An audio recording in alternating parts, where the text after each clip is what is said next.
This is the President McCormack Podcast with your host, Mark McCormack.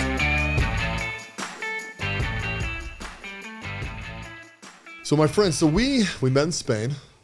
Yes. Which was fun, dude. It was. How did you like Spain? I love Spain. Honestly, it was at the top of my list for a long time. It's like that perfect mix of Europe, everything you love about Europe, but with the Spanish culture and Spanish people. And it was exciting to get out there. So give me your perspective on running with the bulls, like from the moment that firework went off. Oh, that's not where that story starts. Well, it started where it starts. Tell you about the running of the bulls. It started the day before watching it. Okay. So, like, I've had on my bucket list for a long time running the bulls, something I'd thought about, wanted to do it. In fact, I wasn't a member of WAT before Spain. Yeah. I had already booked that trip to go. So I had tickets to Spain, was planning on going. I had a friend back out, and I'm like, you know what? I'm going solo on this trip. I don't care. Like, let's do this. Sure enough, the Watt thing fell in place. I'm like, all right, I'll go. So I get out there. We watch it that first day, and immediately I'm like, I'm rethinking my bucket list. Like, I got it. Can I edit this thing? What's going on? This isn't okay. And I really let fear get to me. Yeah. And especially like that tour that we had with the Dennis Clancy right after watching it.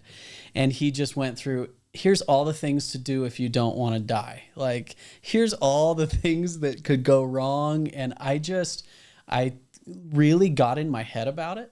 And I remember like that night before, everyone's partying, having fun. And I just like went off by myself and walked the course and was just like living it.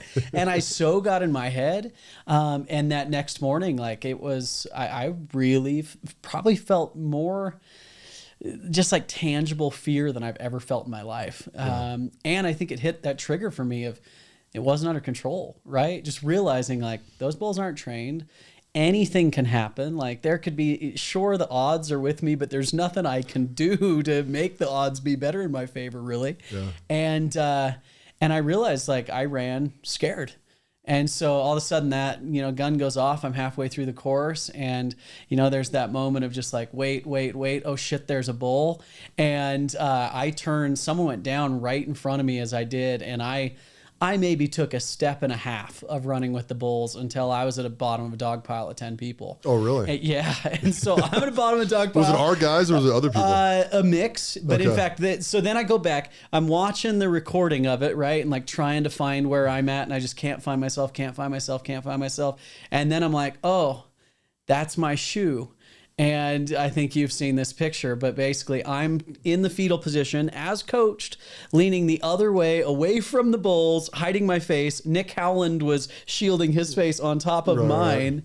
And, it was weird as we were going through that. It was this exciting moment of running with the bulls. But for me, I was so like unsatisfied with it. Right. It was like, okay, I did it, but I didn't like how I did it. It felt like, yeah, I showed up scared. I was in that mindset. I ended it on the ground, and it was not an experience that I'm proud of. And it wasn't until a couple days after actually watching the flamenco show.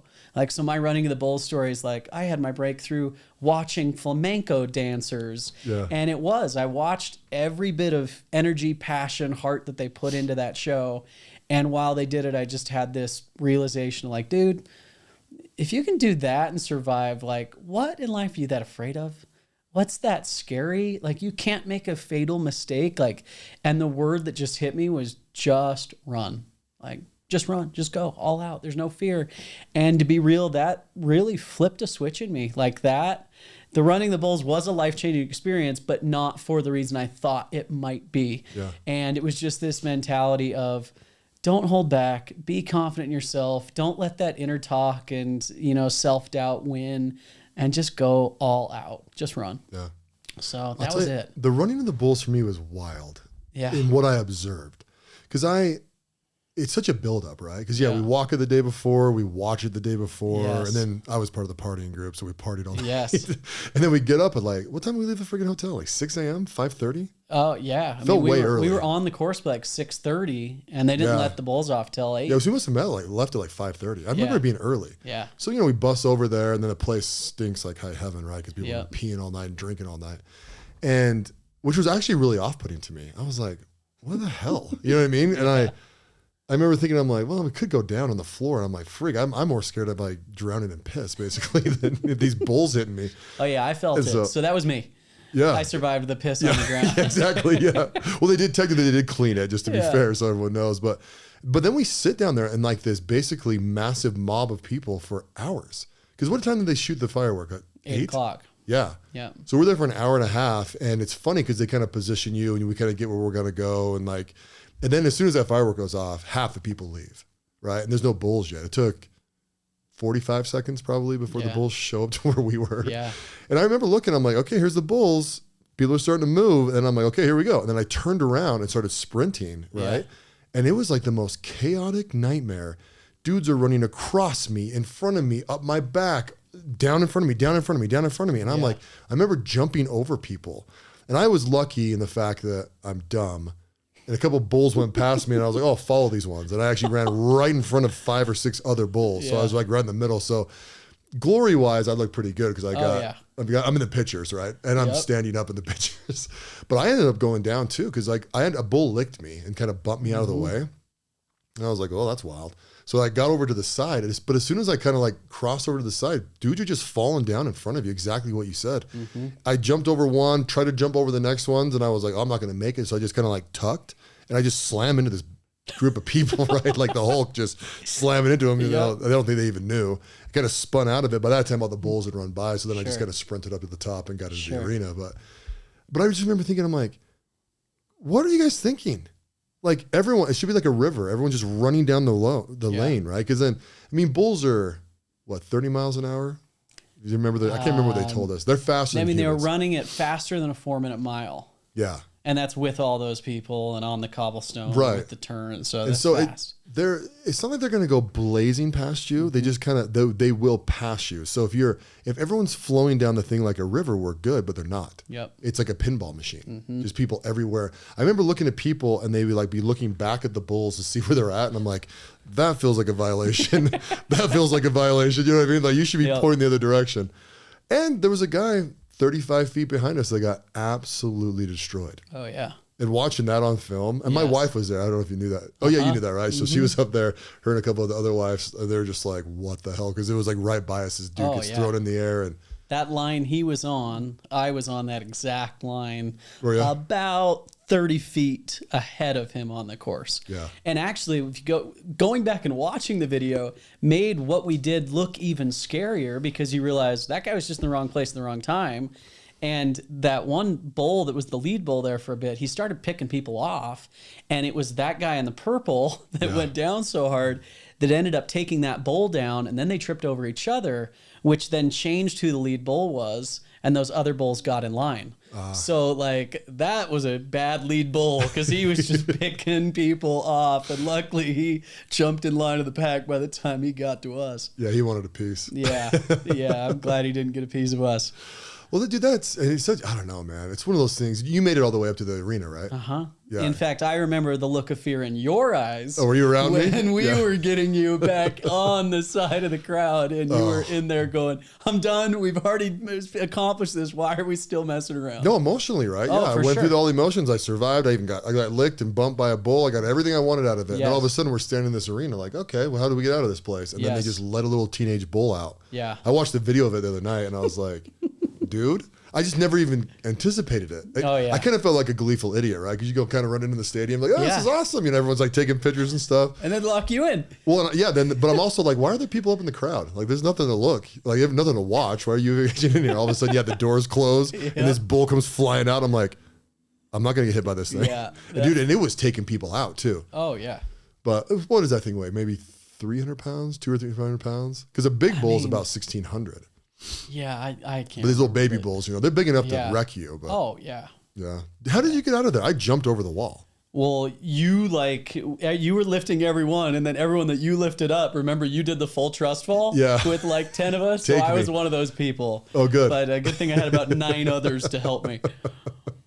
Oh, dude, that was a fun experience. It was. So that catapulted you into joining the group. So you're in one of the leadership groups, right? Yeah, I mean, I joined the tribe before just to be able to go on the trip, but I'll be real. I totally thought, I come home, I'm probably going to cancel this thing. I'm not a huge personal development guy, men's group, this and that. It just really wasn't my vibe. And again and again and again, hearing these stories from guys that I want to just be like, all right, how much are you making for me to join this leadership group? Because they are just like bearing their soul about it being the best thing ever. And after it happened so many times, it was like, all right, I'm in, let's do this. And by the end of the trip, there wasn't a question. And then I joined leadership group 4 and one Ludus in, and our second Ludus here this weekend. Oh, your second Ludus is this weekend? Yeah. Crap, that's fast. Yeah. So is that St. George? Well, it's the one that was supposed to be St. George, but they are doing it in Eagle Mountain out at the ranch. So he's cutting, at the ranch. He's cutting St. George. Oh, okay, cool. From the lineup, yeah. Oh, well. Yeah. I'm sure we'll still cry and get emotional there. Exactly. So the one in St. George is the one that, so is my second Ludus as well. I actually I left halfway through it because I needed to come up and coach my son in his football. It was kind of I was going through a moment in my life at that time where I was like not feeling like the best dad. And so I left halfway through it. Sure. But no, it's such an interesting experience. Now, was Moab your first thing you did, or did you guys have a module before?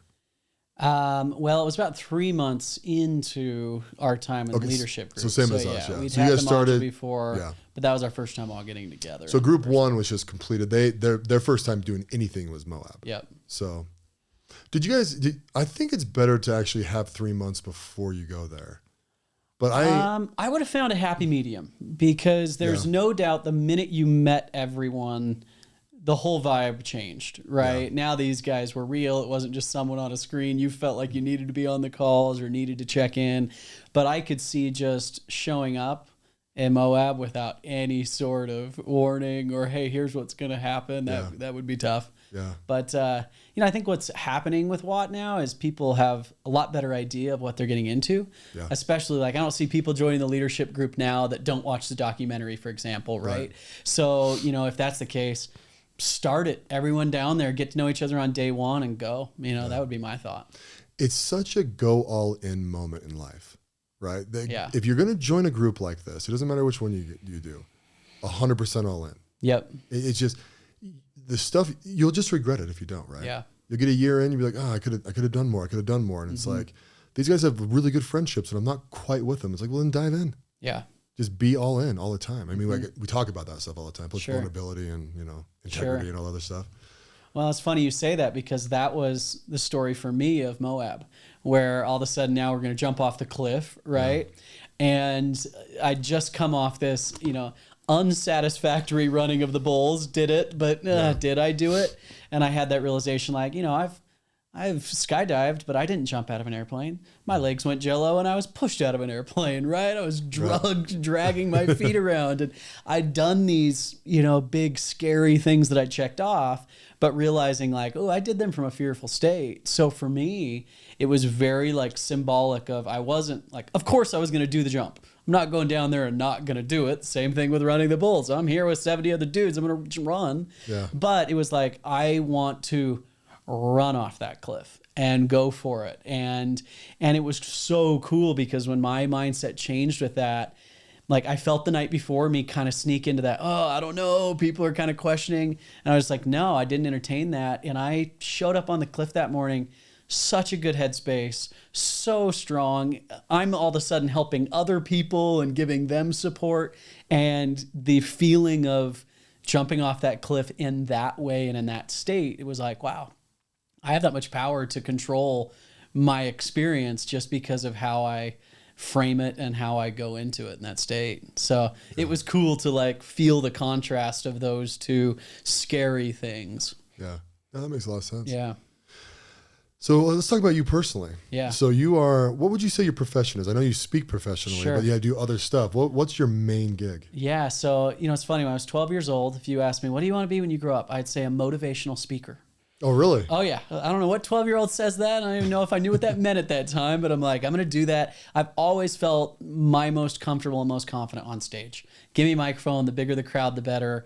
I was a singer as a kid, but not because I loved singing. It was an excuse for a 12-year-old to be on stage, right? Like that's where I got those reps, and it turned into speaking and motivation and all that stuff. And right kind of out of college, I basically got a job working. I mean, I realized, how do you become a motivational speaker at 21?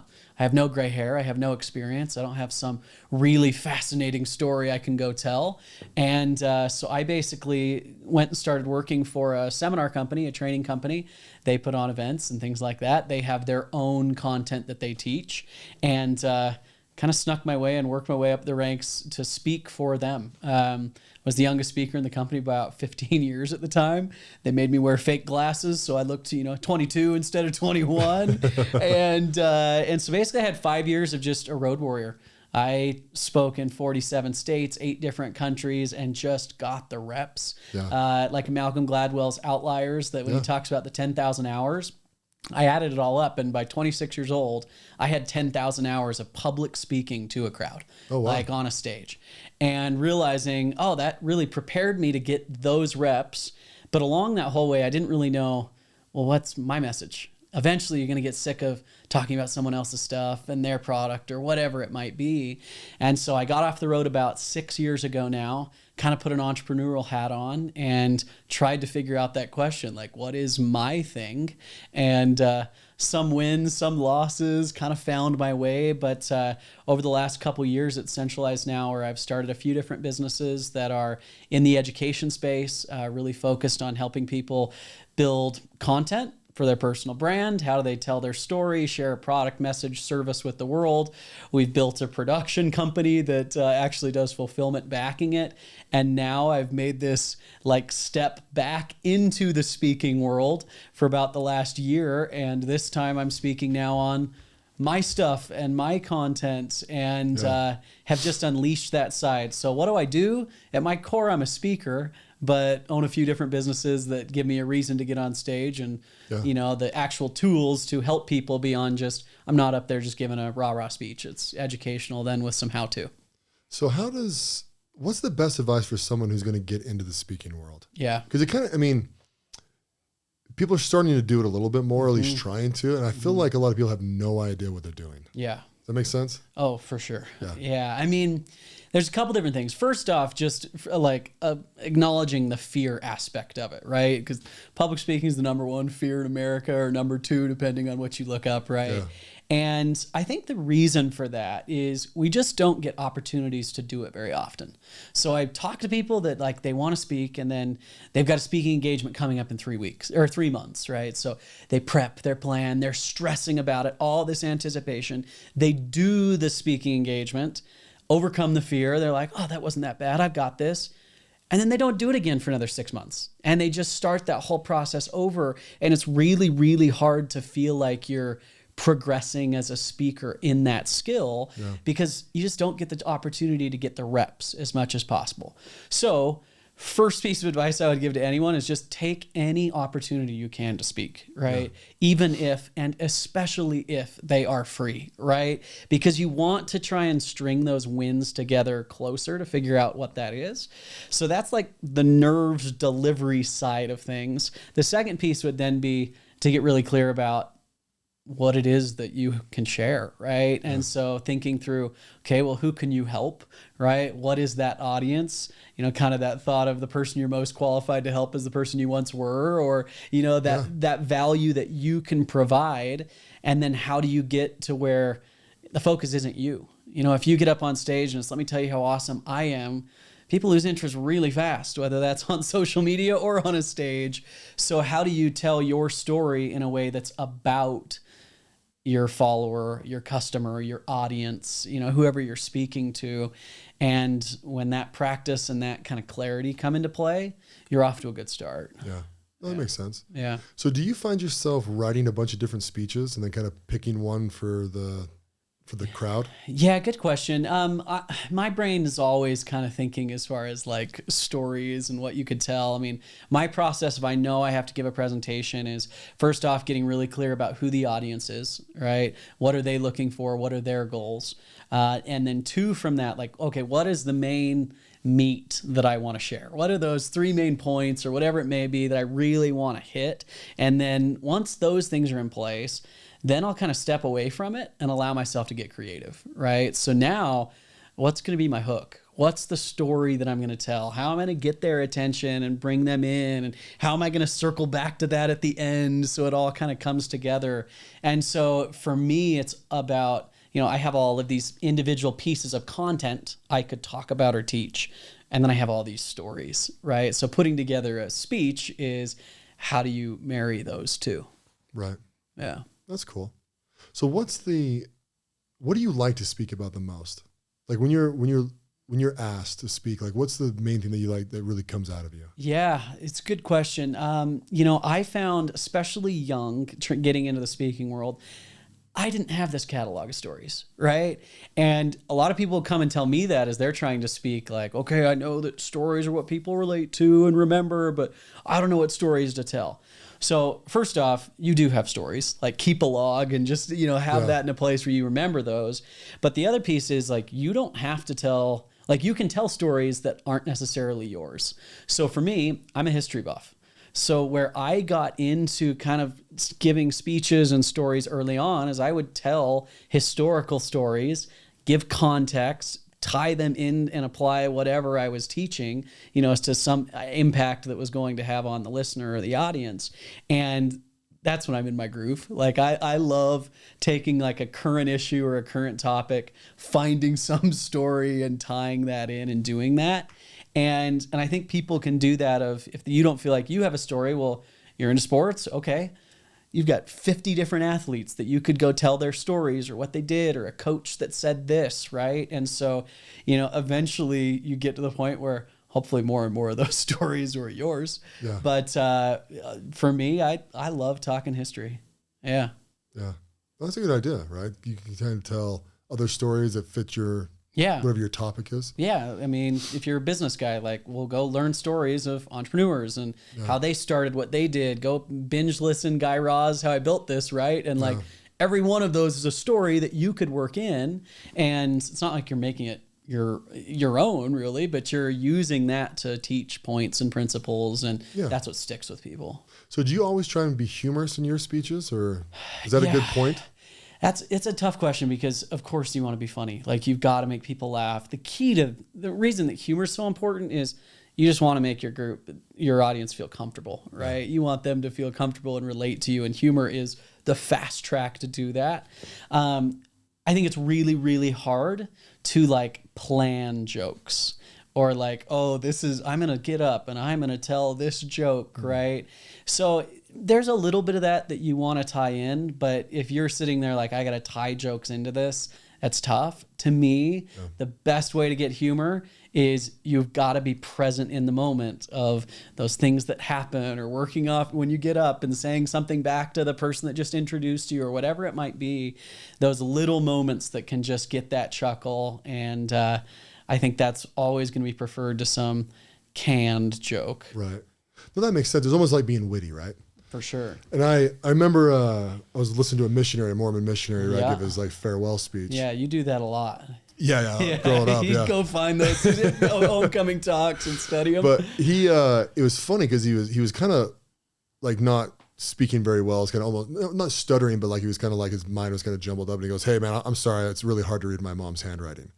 And it like cracked me up, dude, because I was like, that's like a perfect joke in the moment, right? Yeah. Because there's like this lore out there, basically, right? Yes. That moms always write these speeches, but you could obviously tell that she didn't. Yeah. And I was like, oh, that's a perfect way in a speech to get people to keep on paying attention. Yes. Because I feel like every time I speak, right, I work with the crowd a lot, right? And I want to grab the crowd, and I'm actually a lot better in a panel than I am actually giving a speech, in my opinion. Yep. And it's because I like that energy, right? Like you kind of see people start warming up to a topic and you kind of pour more into that topic, right? And then maybe in your transitions, you say something kind of humorous to move into the transitions. But it is an art, right? And you're right, because I actually don't feel like I'm good right now at speaking publicly because I don't do it enough. Sure. But when you do it a lot, or when you do it at some level of frequency, like you almost just fall into your groove, and then for sure, it's almost like a comedian, right? You just kind of like, 100%. You watch the crowd, you bring them back in, you give them a little bit more meat, because isn't it only people can only pay attention for like 7 minutes? Yeah, I mean, there's all sorts Something of like different that, right? quotes on that, but Yeah. you're right. You've got to have those moments that just break it up and bring them back with you. And why you liked that joke so much that you just gave the example of is it's self-deprecating, right? Like the easiest jokes to tell when you're on stage as a presenter are self-deprecating.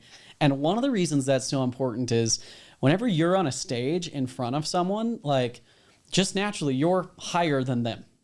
They are listening. You are the student, or you are the teacher. They are the student, right? And so when you are self-deprecating with a microphone in hand on a stage, it brings you down to them, right? It helps you connect in that way. So it's a really good way to practice humility in a place that sometimes is hard to be humble. Right. Yeah. Right. Because a lot of people are coming there to see you as an expert, no matter what. Yeah. Right. Yeah, so, I mean, you don't have to make fun of you, still be the expert in what you do, but what can you tease, right? Like, if you and I were on stage right here, I'm going to make a joke about myself being small, right? Like, because I'm fine, I can do that, and they're going to laugh, and looking at the two of us next to each other, it's funny, right? Yeah. And the moment I address that, well, now, that guy's confident, he's cool, this or that.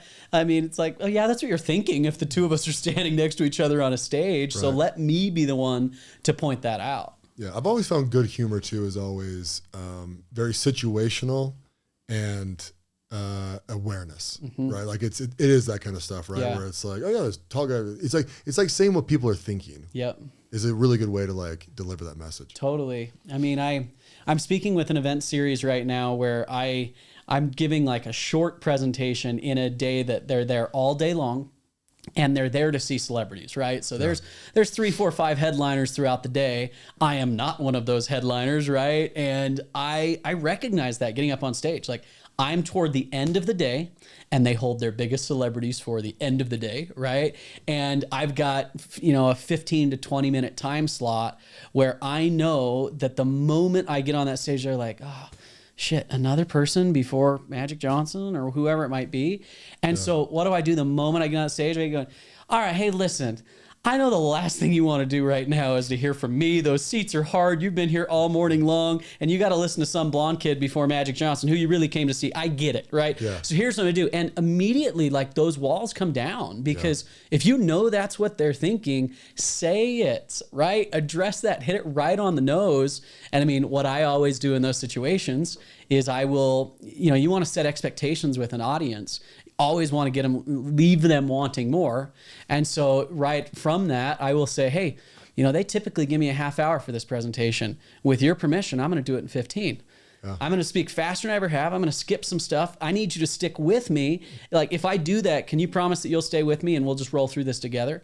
And all of a sudden, they're on your side. Yeah. And when I finish those presentations, outside like, oh, thanks so much for flying. I can't believe you did that presentation fast. I'm like, I do it in 15 minutes every time. But they know that, like, oh, that guy cares about us. He sees us. He spoke exactly to what I'm feeling right now. And I can take the ego boost the ego hit of that. Yeah. I don't care. Right, exactly. Yeah. It's actually a good spot to be in, right? Because if you're right before the headliners, you have the opportunity to lock them in on you. I have the most people in a lot of ways, right? So, but if you got up oblivious to that and you're just like, okay, guys, so today I'm gonna talk about this, and I don't recognize the situation I'm in, it's bad. Do you start off with saying I'm going to talk about this today, or do you try and go into a story that grabs them? Depends on the setting and kind of how much time you have and where they're at. I mean, I would never use the phrase, today I'm going to talk about this. Yeah. The expectation's more of, okay, I've got 15 minutes to do this. Here we go, right? And then it's into a story, this or that.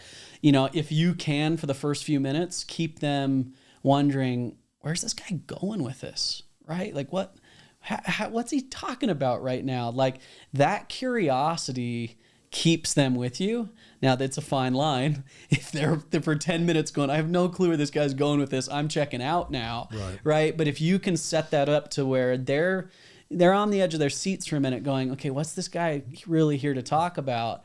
And you can kind of surprise them a little bit with where the angle you're going, like, that's a win.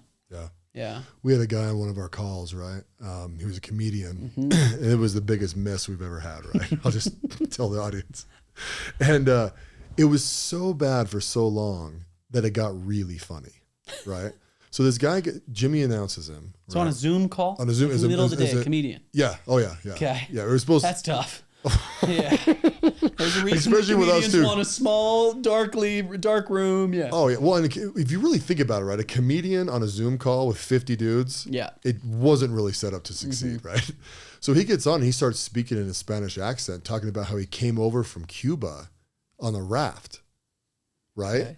And we're like, what's the subject? You know what I mean? Like, it was so off the whole freaking time that I was like, and then, dude, he went on forever, like 6 or 7 minutes. Yep. Right? And he had an hour, to be fair. And then he just clicks into his normal Utah accent, right? He has a Hispanic background, so he looks Hispanic, right? So, and everyone was like, wait, what the hell? And he goes, oh, just kidding. Listen, guys, if you want to get into people, you got to tell them a story that they'll believe. And I was like, I don't think one damn person in here believed that you came over in a raft from Cuba. Like, and then it just went off the rails. And like, there were dudes actually getting off the call at about the 30-minute mark. It was just bad, right? And then he started showing us like these videos he had made that were actually pretty, I don't want to use the word inappropriate, but they were just, they were timed. They were dated. Distasteful. Right? Yeah, it was like making fun of stereotypes in the workplace. And one of them was like making fun of women. And it was like, oh, we're not really doing that anymore, bro. Yeah. You know, it's like 10 years ago, that might've been funny, not funny now. But then by the end of it, he was having guys improvise, and he's an improv comedian, right? So that's doing like crowd work, but trying. Yeah, he was trying to do crowd work on Zoom, and so he picks these two guys. It ended up being so ridiculous, it was funny. And I just remember thinking, I'm like, okay, what am I going to learn from this? And it was like, you need to know your audience. Yep. Right. For me, like if Jimmy would have asked me to do that, even if I was a comedian, I'd have been like, no, dude, I don't do these things on Zoom. They just never hit. But if you want me to come to a Ludus, I'm more than willing to do an hour and a half where we're grabbing guys. Because the whole point was us to try and be funnier, right? Like try and be more engaging. And it's kind of like that module we just showed like how to show up in the world. But still, man, like, dude, when you don't, and that's what kind of where I'm getting at. Like if you don't hit and standing on stage has got to be a really weird feeling, right? When the crowd's just checked out. Yep. Does that happen to you much? Well, I think here's the difference. There will be times where you realize you're missing. And if you recognize that, the beginner or someone that's not in tune is just going to push through, right? And you'll just kind of black out almost up there, just get through it, and they're just trying to survive. But if you get in that mode, it is like you need a disrupt, right? Like what is going to change that momentum right there? And I think that's one of the hard things in speaking, because you get up there and you're so focused on yourself. How do I look? What am I saying? What comes next? And if you're in your head thinking about you're not able to see what's going on out there. And so it really, like, you have to read the room. You have to adapt to the situation. And if a good speaker is going to miss, but they're going to change that fast. Yeah. Right? They won't stay in that miss for a long time. If you can be in tune enough to feel that, but you won't be in tune if you're just worried about, what do I say next? And am I funny? And is this happening? And do I look okay? Yeah. Yeah. No, absolutely. How much thought, now that you said that, how much thought goes into what you're wearing? I mean, there should be a lot, honestly, depending on the situation. Right. But what I always say with that is, that needs to be figured out long before like game time, right? Oh, so like as you prep in the day of, if you're stressed about giving a speech or whatever it might be, like how do you make it so you have as few decisions that you have to make possible that day, right? So if you're all of a sudden stressed about like, what am I going to wear and what shoes work with this, like in that stressful moment, that only is going to hurt where you're at. So think through what you wear, but that needs to be done the week prior. And it needs to be sitting there right before you go to do that event. So that's, all of those details that could have been figured out earlier, let be there so you can be in the best mindset when you get up there. Yeah. And as far as what to wear, I mean, that just totally depends. What do you like to wear up there? Me? I mean, for me, I'm usually younger. And so younger in the audience. So I've got to dress a little step nicer, right? Like I'm not to the point yet where I could just show up in full tennis shoes and a t-shirt, do this, because I've got to step that up a little bit. Right now, I wear I always wear a sport coat, and I'll wear a t-shirt usually under the sport coat, not like a button up, no tie ever, but usually that kind of vibe is what I wear. But I mean, obviously it really, really depends on the setting. Yeah. Yeah. Do you ever get adventurous? Like a real statement tee or something? No, that's just not me. Yeah. Yeah. I'm a standard guy. I mean, I know where I can be kind of loud. Like I'll wear loud jackets. That's my thing. But yeah. That makes sense. Yeah. It's because I don't like it when the dudes look sloppy up there. So even if they're wearing like they're a big enough name where they can kind of get away with wearing anything. Yeah. I still think it's respectful to the audience to come up there looking like a speaker.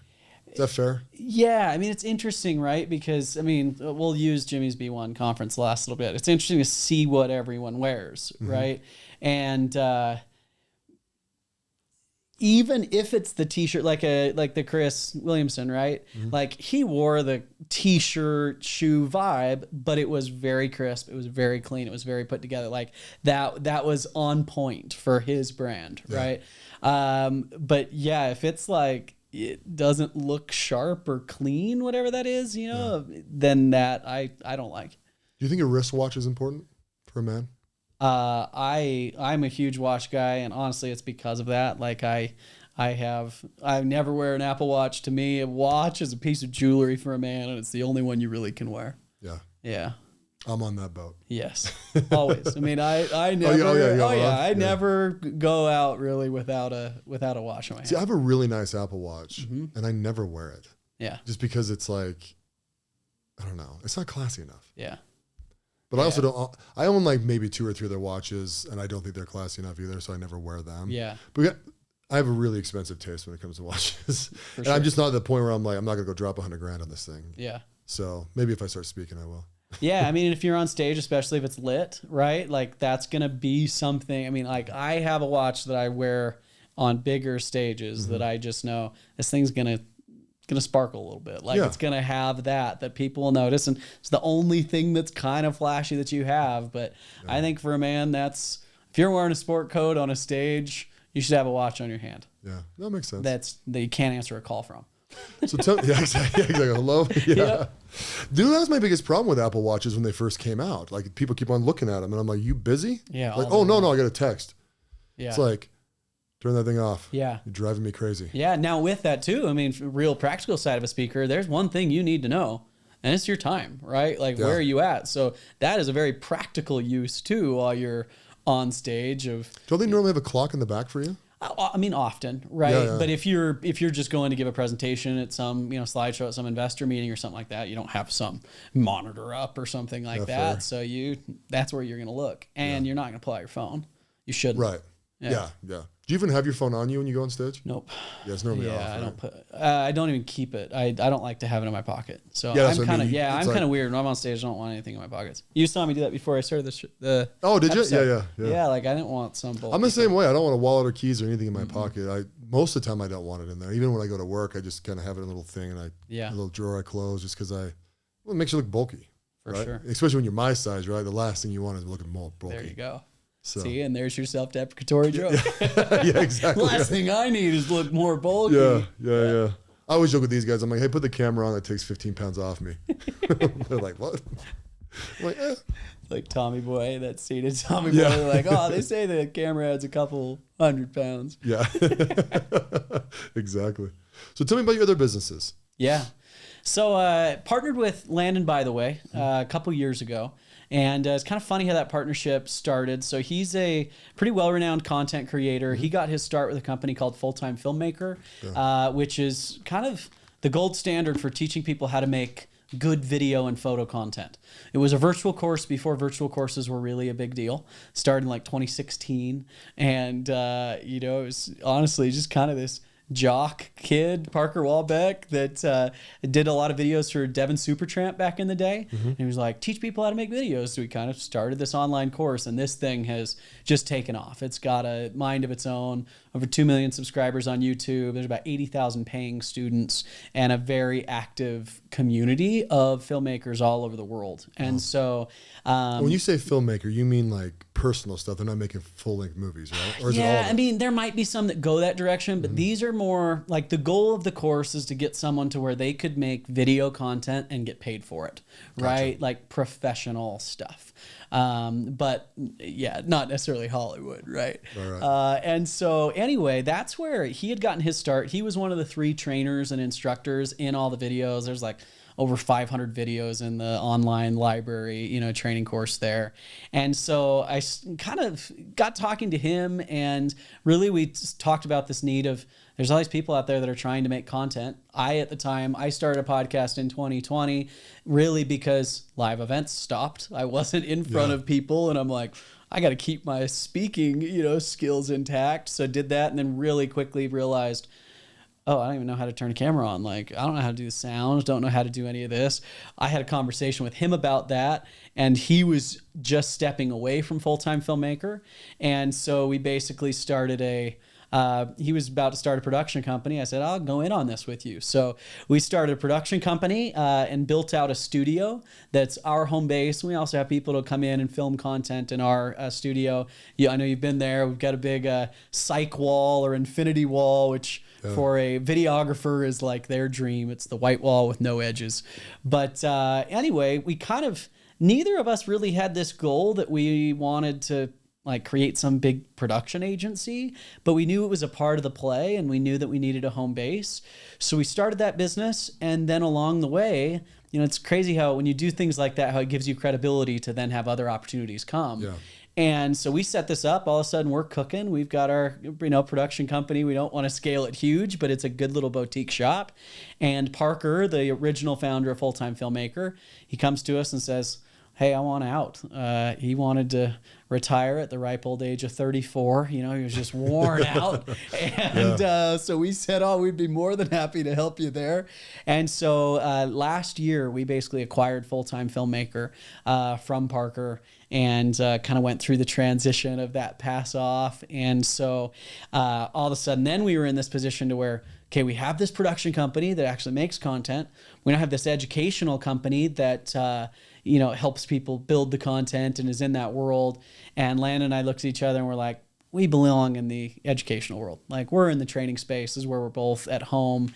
And all of a sudden, all of my expertise and the things that I had done over the years, we decided, hey, let's build a sister company to Full Time Filmmaker. Yeah. And so toward the end of last year, we launched a sister company, another educational company called Worth the Follow, or WTF, right? It's definitely going to get everyone's attention when we go to a trade conference or whatever. And WTF is really about helping people that have a message, product, service that they want to share with the world. How do they build the confidence in their, you know, speaking and presentation abilities? How do they build the clarity about what it is that they want to do? And then how do you win on today's platforms, right? Like, the communication basics and principles, those haven't changed. That's why we still read the classics, right? Like, how to win friends and influence people isn't irrelevant now that we have social media. It's just, how do you take those principles and apply it to the opportunities that you have today? So we all of a sudden put that in place, and then all of a sudden these 3 companies just kind of, it was like, oh, we have something here. We have the content side, and then we have all the preparation side that goes into that. And so, you know, as you know, as an entrepreneur, kind of day by day, you just keep taking steps, and it gets a little bit more clear. And so that's what our last year has been like. And now when I'm on stage, I'm basically speaking for WTF, right? And for those services, I've actually got a book coming out in April. Nice. Worth the Follow. So it's like, I'm going all in now. I'm like, all right, I'm putting a stake in the ground. This is what I do. This is what I'm all about. And, you know, at my core, if there was something that I was qualified to help people build and to teach, it would be confidence. Yeah. And I couldn't think of anything more rewarding for me to be able to instill in other people, of helping them get to that point where they were confident in what they were doing, and how that changes how you show up in everything. Yeah. Well, that's awesome. Yeah. It's also kind of fulfilling too, right? Oh, yeah. Yeah. Yeah. It's funny because there's we talk a lot about people finding their passion in their work, right? Yep. And although that's good, right? A lot of the time I'm just like, guys, sometimes you just got to pay the bills. So go work, get it done, and then go follow your passion. Sure. But I think with you, right, with your career, there is quite a bit of passion inside of what you do, right? Yeah. I mean, for me, I think it's about, like, you've got to pay your dues. And so like I look at social media right now and it's all about the side hustle and do your gig and follow your dream and this and that. And you've got all these like 19, 20-year-olds watching this, like feeling like losers if they go get a job, right? And it's like, well, no, I'm going to be this entrepreneur. It's like, well, go work for someone, go learn how to do that without all the risk on you for a minute. Right. Yeah. And so for me, that's what I see. Like my 5 years I spent on the road, it was, yeah, my passion was speaking, but it was a grind, right? I was in a hotel room 21 nights a month. I was all over the place. I was at the bottom of the totem pole, right? And I was just happy to be hanging on to the totem pole. But that all allowed me to do this, what I'm doing now. So I think it's that combination of like finding what you're really good at and what people need. And usually we like doing things we're really good at, like that can become a passion pretty fast. And so I think there's a balance to that. Like, yeah, I'm passionate about what I do, but there's that reality of, okay, you still got to make money.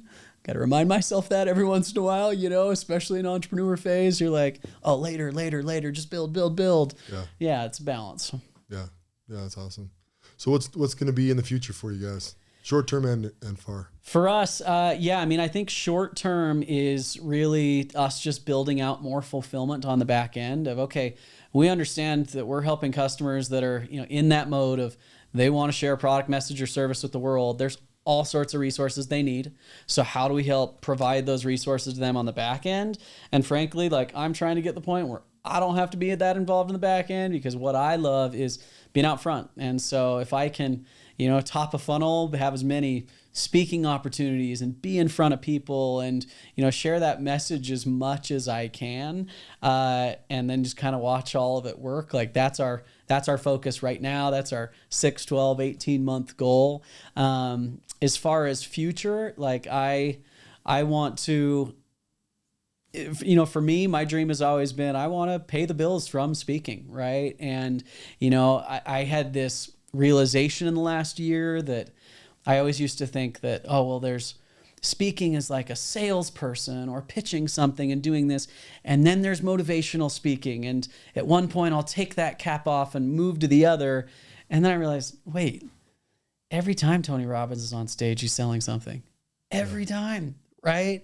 But he doesn't feel salesy because he's actually good at what he does. It actually provides value and he's doing that from that space. So all of a sudden that realized like, oh, I can get there sooner than I think of provide value, find a topic that people care about that's interesting, and then just go for it. Yeah. That's great. Yeah. So that's the big plan. We'll see what happens. So what's the 3 biggest stages you could speak on? You could speak on? Like for you, like what's your mount? Me personally. Yeah. Like have you targeted some, like I want to speak at this event, I want to speak at this event and this event? Like for me, right, like going on Rogan would be like the coolest thing in the world. Yeah. Not even because I have a podcast, just because that's dope. Sure. I don't know if it's for me as much about like, oh, I've got to speak in this piece, but it's more of like size of crowds. For me, like I see arenas. And so when I think of like my goal, it's all right. I broken through in the last year and I'm speaking to 3,000 to 5,000 people in an event, right? That's awesome. Where's that next step, right? And it's that arena, and fingers crossed, there's a pretty good chance later this summer I'm speaking in Madison Square Garden. Nice. And it's like, okay, that's an arena. Like that's badass. That's cool. And so I don't know if I have a bucket list of like, oh, I have to speak with Tony Robbins or I have to be on this podcast or whatever. But it's, for me, I've always been motivated by impact. So the more people I can get in front of, more impact you can have. Is there a time in life where you'll speak enough that you're going to be done with it? Or is speaking something that you look at, I can just take this for a long time? Yeah, I think dream for me would be like 2 speaking engagements a month. Yeah. And, everything else just kind of went, and those speaking engagements were fun and got my creative juices going and got that little adrenaline piece that I'm addicted to, and so, yeah, I don't see myself ever being like, I got to retire from this. Yeah. But how I started my speaking career, I mean, I did 2 shows a day, spoke for 90 minutes to a new crowd that would walk in twice a day, and we'd do 8 to 10 shows in a week. So like That's a lot. that was a grind. That was hard. And they were from anywhere from, you know, a small group of 30 to kind of our average was in that like 100 to 150 range. And that feels like Groundhog Day, right? And I think there are certain speakers you probably know that just go give the same keynote all the time. That gets old really fast too, because then you're just getting up there and hitting play. And so I think if you keep the content fresh and with different audiences and in different settings and you keep challenging yourself that way, I don't think that would ever get old for me. Yeah, that makes sense. Yeah. Yeah, plus you can do it at any age, right? Oh, yeah. And probably the older you get, the better, right? Yeah. Well, hopefully, I should say. Yeah, I mean, that's all of a sudden been my mindset where I'm like, why I was pushed so early to go get those reps was I'm like, hey, at 40 in the speaking industry, you're young. Yeah. I'm 31. Right. And it's like, I look at that right now and I'm like, I've got the next decade where I'm still probably one of the younger guys. I can pull off the hip, fresh, new, young, exciting vibe. And so that I'm at an exciting point for me right now because I used to pretend like I was older and kind of hide behind my age and this and that. And now I'm like, oh, I love it if you introduce me as the kid, right? Like this kid that's doing that, and I'm going to get up and blow you away. So, you know, it has its phases, and you just step into where you are. It's an interesting thing, right? I took over as president of one of the companies I own at 26, right? And I remember going to events like one of our freight companies we were one of the bigger clients, so they flew us out to Akron, Ohio to like golf at Firestone Golf Course. Oh, yeah. Right?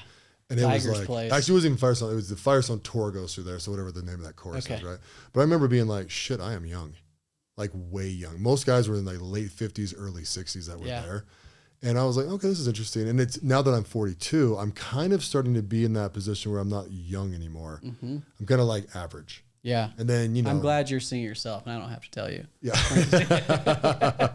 Oh, yeah. That's why I lost a bunch of weight recently, dude. I'm like, I got to be better. Yeah, there you go. But no, for sure, right? It's like I'm starting to get a little wrinkly and, like, you know, obviously don't have any hair. It's an interesting world. But then you go into like expertise levels, right? And I still feel a little ahead of the curve a lot. But it's interesting because every room's new, right? Every crowd's new, every opportunity's new. And so when you kind of go in there, having a lot of confidence in knowing who you are makes a big difference because it's just, I am the person I am. Yep, I can help you with that, and I can not help you with that. Yep, for sure. And that's, you know, I look early on in my career when you're, we'll explain it this way, like founder selling, right? When you're the owner of the company is always different because you stand by it, you back it, you know, and then you go to bring on that first salesperson and it's like, okay, here's the script, here's what you got to say, here's what you got to go through, and it just doesn't come off the same way.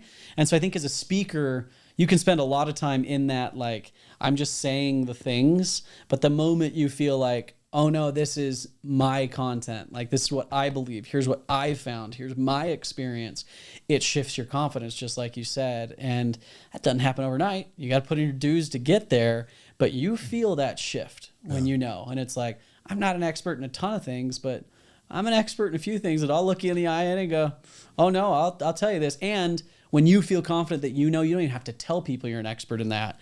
They just can see it. They can feel it. They know it. Yeah. That's a good position to be in, right? Yeah. Because when you just start speaking and people just know you're the expert. It's at least well, I don't know. It's also a weird part with arrogance too, right? Because sometimes when you sit in that lane a lot, instead of you continually getting better in it, you know, you almost get arrogant. You seen that with people? Yeah. Even with speakers sometimes, like when they start hitting that play button, right? It's almost like, this is really boring. Like I can get the exact same content from you off of Instagram, and now I'm here watching you live, and you're just not impressing me. Yeah. It's like almost a sin, right? Yeah.